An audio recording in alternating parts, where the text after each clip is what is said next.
Hello friend, स्वागत है आज की सेशन में जिसका नाम है जीके डेली डोज। आज हम लोग इसमें देख रहे हैं रेलवे सामान्य अध्ययन का अगला पेज 113 नंबर। आज का मुख्य टॉपिक है विश्व के प्रसिद्ध स्थल जैसे अल अक्सा हो गया, big Ben, Buckingham palace, white house, ये सब कहाँ है, किस देश में है, उसके बारे में पढ़ेंगे। इसके बाद पढ़ेंगे विश्व प्रसिद्ध व्यक्तियों के लोकप्रिय उपनाम, क्या उपनाम है। जैसे फ्यूरर किसे कहा जाता था, तो एडोल्फ हिटलर के। तो उसी तरह से और भी व्यक्ति हैं, उसके बारे में पढ़ेंगे। फिर पढ़ेंगे अस्थाई बंदोबस्त के बारे में डिटेल से, और कामागाटा मारू जो कि एक जहाज था उसके बारे में पढ़ेंगे। और फिर पढ़ेंगे स्टैगफ्लेशन के बारे में। आज का ये 3 टॉपिक जो है महत्वपूर्ण है, जिसको कि हम अभी जब वन लाइनर पढ़ेंगे तो उसी के बीच बीच में हम इसको बताते जाएंगे जैसे जैसे ये आएगा। तो शुरू करते हैं आज का वन लाइनर। पहला है, महाभारत के रचनाकार कौन थे। महाभारत के रचनाकार वेद व्यास थे। पहला युवा ओलंपिक खेल कब हुआ था। युवा ओलंपिक का बात कर रहे हैं। पहला युवा ओलंपिक खेल कब हुआ था, तो यह ओलंपिक जो हुआ था 2010 में हुआ था, सिंगापुर में आयोजित किया गया था। फिर है, लॉर्ड कॉर्नवालिस ने कैसी व्यवस्था अपनाई थी जमीन के मामले में, तो इन्होंने ही अस्थाई बंदोबस्त चलाया था, अस्थाई बंदोबस्त को लागू किया था 1793 ईस्वी में। इसी के बारे में अभी हम तुरंत बताया कि इसके बारे में डिटेल से पढ़ेंगे। तो देखते हैं क्या है अस्थाई बंदोबस्त। अस्थाई बंदोबस्त दोस्तों, अस्थाई बंदोबस्त को इंग्लिश में परमानेंट सेटलमेंट बोला जाता है। हाँ, परमानेंट सेटलमेंट। इसको एक और अन्य नाम से जाना जाता है इस्तमरारी, इस्तमरारी बंदोबस्त, या फिर इसको जमींदारी बंदोबस्त भी बोला जाता है। जो तीनों में से कोई भी नाम आए आपको वही समझना है। क्या क्या नाम है, अस्थाई बंदोबस्त, इस्तमरारी बंदोबस्त, या जमींदारी बंदोबस्त, या फिर परमानेंट सेटलमेंट जो है इंग्लिश में। ये कब लागू किया गया था, तो ये लागू किया गया था 22 मार्च 1793 ईस्वी को, और उस समय बंगाल के गवर्नर थे लॉर्ड कॉर्नवालिस। ये कहाँ लागू किया गया था, किन क्षेत्रों में। ये फर्स्ट में बंगाल को ही अंग्रेजों के कब्जे में आया था बंगाल, तो वहीं पे ये लागू किया गया था। बंगाल, बिहार, उड़ीसा के क्षेत्रों में लागू किया गया था। उस समय सारा जो है बंगाल क्षेत्र में ही था, बिहार उड़ीसा का क्षेत्र। और ये लगभग जितना भी ब्रिटिश साम्राज्य था उसका 19% भाग पे इसको लागू किया गया था। और लगभग उत्तर का जो क्षेत्र था भारत का, उत्तर पूर्व का, उसमें इस व्यवस्था को लागू किया गया था, अस्थाई बंदोबस्त की व्यवस्था को। अब है कि अस्थाई बंदोबस्त व्यवस्था होता क्या है। अस्थाई बंदोबस्त व्यवस्था में क्या होता है कि जमीन जो है जमींदारों को सौंप दी गई थी। अंग्रेज सीधे किसानों से कर लेने के बजाय जमींदारों से कर लेने लगे थे, और जमींदार जो थे वो किसानों से लेते थे और वो अंग्रेजों को देते थे। कितना कर वो अंग्रेजों को देते थे, तो जितना भी कर उन लोग को प्राप्त होता था उसमें 10/11 भाग, हाँ 11 भाग में से 10 भाग जो है वो अंग्रेज रख लेते थे, और 11 में से एक भाग, 1/11 भाग जो है वो जमींदार का होता था। लेकिन इस व्यवस्था में क्या होता था कि जमींदार कभी कभी समय पर टैक्स नहीं पहुंचाते थे, जानबूझकर कहिए या फिर कुछ मजबूरी रही होगी। तो इस अव्यवस्था से को निपटने के लिए अंग्रेजों ने एक सूर्यास्त कानून लागू किया था। उसके अनुसार अंग्रेज एक डेट फिक्स कर देते थे, और जमींदार को बोल दिया जाता था कि इस डेट के सूर्यास्त तक आपको जमीन का सारा कर पहुंचा देना है। अगर आप ऐसा नहीं कर पाएंगे तो आपकी जमींदारी छीन ली जाएगी, और जो जमींदार ऐसा नहीं कर पाता था उसकी जमींदारी छीन ली जाती थी। यह है अस्थाई बंदोबस्त। ठीक है दोस्तों, तो अस्थाई बंदोबस्त इतना। नेक्स्ट है, अब हम लोग देखते हैं पौधों में जल का परिवहन। पौधों में जल का परिवहन किसके माध्यम से होता है, तो जाइलम कोशिका के माध्यम से होता है। और भोजन का बात करें, जो भोजन पत्तों में भोजन बनता है प्रकाश संश्लेषण के द्वारा, उसका परिवहन किस कोशिका के माध्यम से होता है, तो उसको हम लोग फ्लोएम बोलते हैं। जाइलम पानी के लिए, फ्लोएम भोजन, ये सबको परिवहन करता है पौधा के हर भाग में। फिर है संघीय मंत्री परिषद, किस सभा के प्रति उत्तरदायी होता है? संसद का ये सदन है, लोकसभा और राज्यसभा, तो दोनों में से किसके प्रति उत्तरदायी होता है? तो इसका आंसर है लोकसभा। एलिफेंटा दर्रा कहाँ है? ये श्रीलंका में स्थित है। इसी के द्वारा जाफना जो तमिल बहुल क्षेत्र है और दक्षिणी श्रीलंका, दोनों इसी दर्रा के द्वारा अलग होते हैं। हाँ, एलिफेंटा दर्रा। फिर है एटीपी। एटीपी का निर्माण कहाँ होता है? एटीपी का निर्माण कोशिका के माइटोकॉन्ड्रिया नामक ऑर्गेनेल्स में होता है। माइटोकॉन्ड्रिया को कोशिका का पावर हाउस भी कहा जाता है। एटीपी का बात करें तो एटीपी का फुल फॉर्म होता है एडिनोसिन ट्राइफॉस्फेट। फिर से एडिनोसिन ट्राइफॉस्फेट। नेक्स्ट है the great revolt. The great revolt नामक पुस्तक के लेखक कौन है? तो अशोक मेहता। अब है कामागाटा मारू को किसने किराए पर लिया था? कामागाटा मारू को बाबा गुरुदत्त सिंह ने किराए पर लिया था, जो कि हांगकांग के निवासी थे। हाँ, हांगकांग के निवासी थे और भारतीय ही थे जो हांगकांग में रहते थे। उन्होंने कामागाटा मारू को किराए पर लिया था। ये क्या था? यह एक समुद्री जहाज था, जापानी, जो कि भाप इंजन से चलता था, भाप शक्ति से चलने वाला एक जापानी समुद्री जहाज था। हाँ, इसमें क्या था, जब खरीदा गया था तो पंजाब के 351 लोगों को लेकर ये जहाज चला था कनाडा के लिए। कनाडा के वैंकूवर, जो कि ब्रिटिश कोलंबिया में है, वहाँ के लिए रवाना हुआ था। ये कब रवाना हुआ था? 4 मार्च 1914 को, और 23 मई 1914 को वहाँ पे कनाडा के तट पे पहुँचा।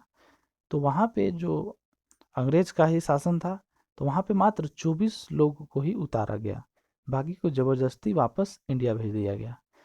फिर जब 27 सितंबर को जहाज़ कोलकाता के बजबज घाट पर पहुंचा तो अंग्रेज़ों ने फायरिंग कर दी, और इस फायरिंग में 19 लोगों की मृत्यु हो गई थी।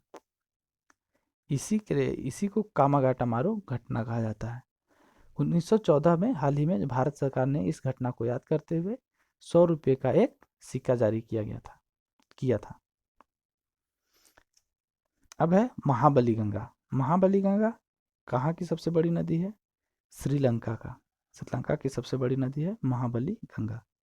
वेलिंगटन कप किस खेल से संबंधित है? वेलिंगटन कप घुड़दौड़ से संबंधित है। शिवाजी के अष्ट प्रधानमंत्री मंडल में सर्वोच्च कौन होता था? अष्ट मंत्रिमंडल में सर्वोच्च उसका पेशवा होता था। पेशवा जो कि बाद में मराठा साम्राज्य का हेड बन गया था। फिर है कराची अधिवेशन। कांग्रेस का जो कराची अधिवेशन हुआ था दिसंबर 1943 में, उसमें मुस्लिम लीग ने क्या नारा दिया था? तो मुस्लिम लीग ने नारा दिया था बांटो और छोड़ो, मतलब कि देश को बांटने के लिए उसमें नारा दिया गया था। फिर है बॉम्बे राज्य। स्वतंत्रता के पहले जो है, या स्वतंत्रता के बाद भी 1960 तक बॉम्बे एक राज्य था, जिसको कि 1960 में विभाजित करके 2 राज्य बनाए गए थे। वो राज्य कौन कौन से हैं? तो महाराष्ट्र एवं गुजरात। हाँ, तो 1960 से पहले महाराष्ट्र और गुजरात नहीं था। ये 1960 में बॉम्बे एक राज्य हुआ करता था, जिसका कि बंटवारा करके गुजरात हिंदी भाषी को गुजरात दिया गया, जो गुजराती बोलते थे या हिंदी बोलते थे, और मराठा जो बोलने वाले थे उनको महाराष्ट्र दिया गया। जीना हाउस कहाँ पे है? जीना हाउस मुंबई में है। रूस का राष्ट्रीय खेल शतरंज। मोबाइल फोन का आविष्कारक कौन है? Doctor Martin Cooper. भारत की पहली सामाजिक विकास रिपोर्ट कब जारी की हुई थी? 2006 में। भारत की पहली सामाजिक विकास रिपोर्ट कब जारी हुई थी? 2006 में। आर्यों की भाषा क्या थी? आर्यों की भाषा संस्कृत थी। रक्तचाप सबसे अधिक कहाँ होता है? तो रक्तचाप सबसे अधिक नीलय में होता है। नीलय क्या है? नीलय जो है हृदय का एक भाग है। हाँ, नीलय और आलिंद, 2 नीलय और 2 आलिंद होता है। मनुष्य के हृदय में 4 कक्ष होता है, 2 नीलय और 2 आलिंद, तो रक्तचाप जो है सबसे ज़्यादा कहाँ होता है? नीले में। आर्यों के समाज में कितने वर्ण थे? तो आर्यों के समाज में 4 वर्ण थे, ब्राह्मण, क्षत्रिय, वैश्य एवं शूद्र। फिर है नटराज की प्रसिद्ध कांस्य मूर्ति किस कला का उदाहरण है? नटराज का जो मूर्ति है वो चोल कला का उदाहरण है।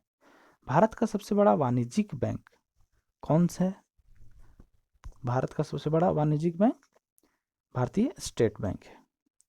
ब्याज दर का निर्धारण किस बैंक के द्वारा किया जाता है?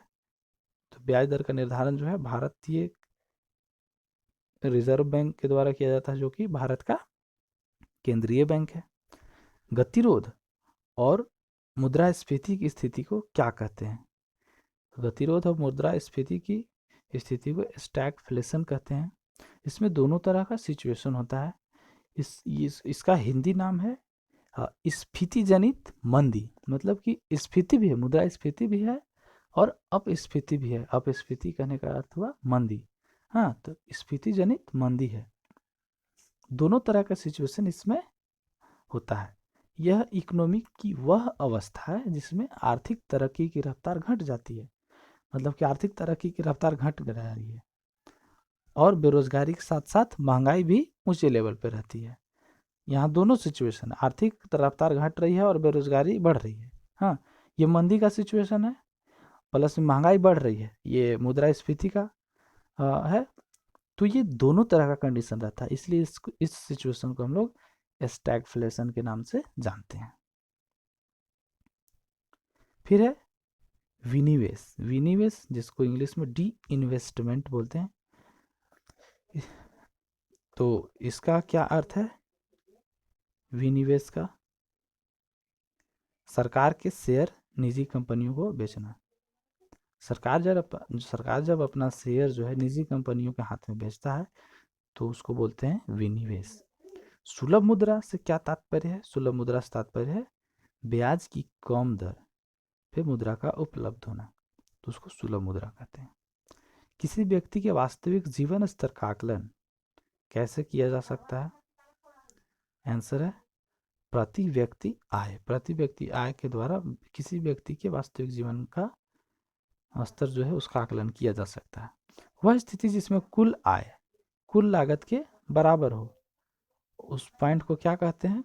कुल आय कुल लागत के बराबर हो तो उसको ब्रेक इवन पॉइंट कहते हैं। विद्या की सबसे पुरानी पीठ कौन सी है? तक्षशिला। तक्षशिला जो कि पाकिस्तान में है, वही विद्या की सबसे पुरानी पीठ।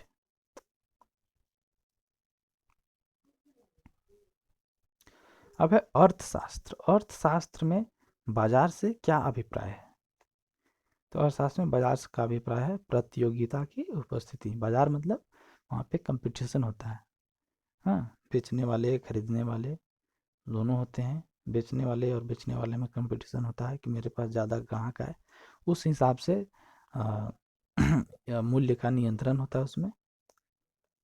अब है विशेष आर्थिक क्षेत्र SEZ स्पेशल इकोनॉमिक जोन की अवधारणा सबसे पहले कहाँ शुरू की गई?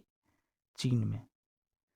पौधों में खाद्य पदार्थों के परिवहन का कार्य कौन करता है? फ्लोएम द्वारा। अभी पिछले ही बताया कि खाद्य पदार्थों का परिवहन फ्लोएम द्वारा और जल का परिवहन जाइलम द्वारा। समुद्री शैवालों में क्या होता है? समुद्री शैवालों में आयोडाइड होता है। पारिस्थितिक तंत्र में ऊर्जा का स्रोत क्या है? किसी पारिस्थितिक तंत्र में ऊर्जा का मुख्य स्रोत जो होता है सूर्य होता है। इलेक्ट्रॉन सूक्ष्मदर्शी का आविष्कार किसने किया?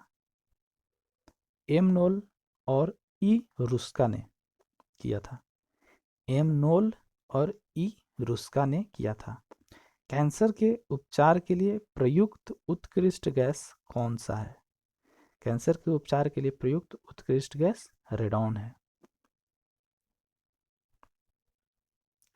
हमारी छोड़ी हुई सांस, जो हम सांस छोड़ते हैं, हाँ, सांस लेने के बाद, तो उसमें कार्बन डाइऑक्साइड की मात्रा कितनी होती है? तो इसमें कार्बन डाइऑक्साइड की मात्रा मात्र 4% होता है। बहुत लोगों के मन में ये रहता है कि हम ले रहे हैं पूरा ऑक्सीजन रहता है और जो छोड़ रहे हैं पूरा कार्बन डाइऑक्साइड होता है, तो ऐसा नहीं होता है। जो हम हवा लेते हैं उसमें भी पूरा ऑक्सीजन नहीं होता है, उसमें भी कुछ प्रतिशत कार्बन डाइऑक्साइड होता है, जबकि जो छोड़ते हैं उसमें भी पूरा कार्बन डाइऑक्साइड नहीं होता है। हाँ, वर्णांधता वाले आदमी को कौन सा रंग दिखाई देता है? लाल रंग कैसा दिखाई देगा? तो जिसको वर्णांधता होगा उसको लाल रंग हरा दिखाई देगा। रक्तदाब का नियंत्रक, रक्तदाब का नियंत्रण कौन करता है? तो अधिवृक्क या एड्रिनल ग्रंथि। हाँ, हिंदी में अधिवृक्क और इंग्लिश में एड्रिनल ग्रंथि बोलते हैं उसको, वही रक्तदाब का नियंत्रण करता है। हाइपरटेंशन, हाइपरटेंशन शब्द का प्रयोग किस संदर्भ में किया जाता है जिसमें मरीजों में रक्तचाप सामान्य से कहीं ज़्यादा बढ़ जाता है? तो हाइपरटेंशन जो है रक्तचाप के संदर्भ में होता है, इसमें रक्तचाप सामान्य से ज़्यादा बढ़ जाता है, उसी को हाइपरटेंशन कहा जाता है। सर्वप्रथम कपास का उत्पादन किसने किया था? हड़प्पा वासियों ने। कुषाण काल में सबसे अधिक विकास किस क्षेत्र में हुआ?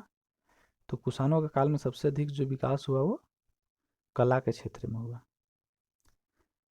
द्वितीय अशोक किसे कहा जाता है? कनिष्क को। गुप्त शासकों की सरकारी या दरबारी भाषा क्या थी? गुप्त शासकों की सरकारी भाषा संस्कृत थी। जीने की कला या आर्ट ऑफ लिविंग के प्रतिपादक एवं प्रचारक आध्यात्मिक गुरु कौन है? तो श्री श्री रविशंकर। सांता क्लॉज का मूल नाम क्या है? तो सांता क्लॉज जो कि क्रिसमस के समय ज़्यादा देखने को मिलता है, उसका मूल नाम सेंट निकोलस या सेंट निक था। क्या? सेंट निकोलस या सेंट निक। भारतीय न्यूक्लियर विज्ञान का जनक किसे कहा जाता है? होमी जहांगीर भाभा। होमी जहांगीर भाभा को भारतीय न्यूक्लियर विज्ञान का जनक कहा जाता है। सिनेमा का आविष्कार किन्होंने किया था? तो सिनेमा का आविष्कार ऑगस्टा और लुइस लुमियर ब्रदर्स ने 1895 ईस्वी में किया है। कौन? ऑगस्टा और लुइस लुमियर ब्रदर्स ने 1895 ईस्वी में। भारत का प्रथम राष्ट्रपति बनने से पहले भारत का राष्ट्रपति बनने से पहले भारत रत्न से सम्मानित व्यक्ति का नाम क्या है? हाँ, जो कि पहले भारत रत्न भी मिला है इनको, तो ये डॉक्टर एस राधाकृष्णन थे, जो कि 10 साल लगभग 2 कार्यकाल के लिए उपराष्ट्रपति रहे और अपने तीसरे कार्यकाल में वो राष्ट्रपति बने। उससे पहले इनको भारत रत्न से सम्मानित किया गया था। विश्व उपभोक्ता दिवस कब मनाया जाता है? विश्व उपभोक्ता दिवस 15 मार्च को मनाया जाता है। यूएनओ द्वारा विश्व ठहाका दिवस कब मनाया जाता है? तो विश्व ठहाका दिवस 10 जनवरी को। केरल के तिरुअनंतपुरम को भारत का प्रथम कैसा पार्क होने का गौरव प्राप्त है? तो ये टेक्नो पार्क होने का गौरव प्राप्त है। विश्व रिकॉर्डों की पहली गिनीज बुक पुस्तक कब प्रकाशित हुई थी? गिनीज बुक जो है उसमें विश्व रिकॉर्ड से संबंधित उसमें सारा चीज मिलता है। तो कब सबसे पहले प्रकाशित हुआ था? तो अगस्त 1954 में प्रकाशित हुआ था। फिर दार्शनिक, एक दार्शनिक थे कन्फ्यूशियस, उनको क्या कहा जाता है? तो कन्फ्यूशियस को 10,000 पीढ़ियों का अध्यापक कहा जाता है। संसार का सबसे ऊंचा टावर, संसार का सबसे ऊंचा टावर कौन सा है? तो बुर्ज खलीफा, दुबई में। पिट्स इंडिया एक्ट कब पारित हुआ था? पिट्स इंडिया एक्ट 1784 ईस्वी में। हाँ, ये 1784 ईस्वी में पारित हुआ था पिट्स इंडिया एक्ट। इसमें क्या हुआ था? इस एक्ट के द्वारा दोहरे प्रशासन का प्रारंभ हुआ था। पहला बोर्ड ऑफ डायरेक्टर्स, और दूसरा जो बोर्ड ऑफ डायरेक्टर्स थे वो व्यापारिक मामलों के लिए थे, और दूसरा थे बोर्ड ऑफ कंट्रोलर जो कि राजनीतिक मामलों के लिए। हाँ, पिट्स इंडिया एक्ट 1784 में। अब हम लोग देखते हैं टेबल।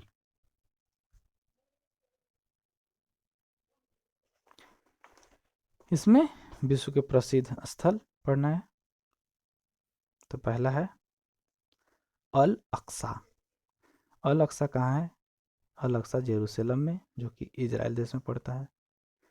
तो फर्स्ट में स्थल है, सेकंड में है स्थिति, कहाँ पे है वो, कौन सा जगह है, और थर्ड में है कौन सा देश में है। तो अल अक्सा यरूशलेम इजराइल में। बिग बेन, बिग बेन जो है लंदन में। लंदन कहाँ है? UK, United kingdom. फिर है ब्रेडेनबर्ग, ब्रेडेनबर्ग गेट, ब्रेडेनबर्ग गेट कहाँ है? बर्लिन, जर्मनी में। ब्रॉडवे, न्यूयॉर्क, संयुक्त राज्य अमेरिका में। बकिंगहम पैलेस, लंदन में, यूके। क्लोसियम कहाँ है? रोम, इटली में, और इटली का राजधानी है रोम।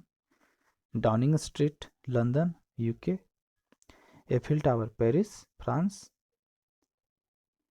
Fleet Street, London, UK. Grand Canyon, Arizona, UK. Grand Canyon Arizona में, यूएसए में, सॉरी यूके बोल दिए ना, यूएसए होगा। फिर है ग्रेट वॉल, ये चाइना में है ग्रेट वॉल, जो चीन का सीमा बनाता है इस तरफ पश्चिम साइड। इसके बाद है ग्रीनविच, कहाँ है? यूके में। इसी से जो है स्टैंडर्ड टाइम बना हुआ विश्व का, ग्रीनविच मीन टाइम। फिर है हैंगिंग गार्डन, कहाँ है? बेबीलोन, इराक में। Hyde Park, London, UK. India House, London, UK. Kaaba, Kaaba जो है मक्का में है, सऊदी अरब। क्रेमलिन, मॉस्को, जो कि रूस में है, रूस की राजधानी है Moscow. Leaning tower, leaning tower कहाँ है? पीसा, इटली में। लॉरे, लॉरे जो है Paris, France. Merdeka palace, Merdeka palace कहाँ है? जाकार्ता, इंडोनेशिया में। पशुपति मंदिर कहाँ है? पशुपति मंदिर काठमांडू, नेपाल में। Pentagon, pentagon Washington, USA. पोटाला, पोटाला जो है लहासा में, तिब्बत। पोर्सेलिन टावर, नॉनकिंग, चीन में। पिरामिड, पिरामिड कहाँ है? विश्व का जो प्रसिद्ध पिरामिड है वो मिस्र में है। रेड स्क्वायर, मॉस्को, रूस। Scotland yard, London, UK. Pagoda, Myanmar. Spinks, मिस्र। Statue of liberty, New York, USA. तियनमन square, Beijing, चीन। वेटिकन सिटी या वेटिकन कहाँ है? इटली, इटली में। वेलिंग स्ट्रीट, यरूशलेम, इजराइल। फिर wall street, New York, USA. Waste minister एबे, London, UK. Wilt hall, London, UK, wilt hall. फिर white house, Washington, USA. Saint Sophia, कॉन्स्टेंटपोल, तुर्की में। सेंट सोफिया कहाँ? कॉन्स्टेंटपोल, तुर्की। फिर विश्व प्रसिद्ध व्यक्तियों के लोकप्रिय उपनाम।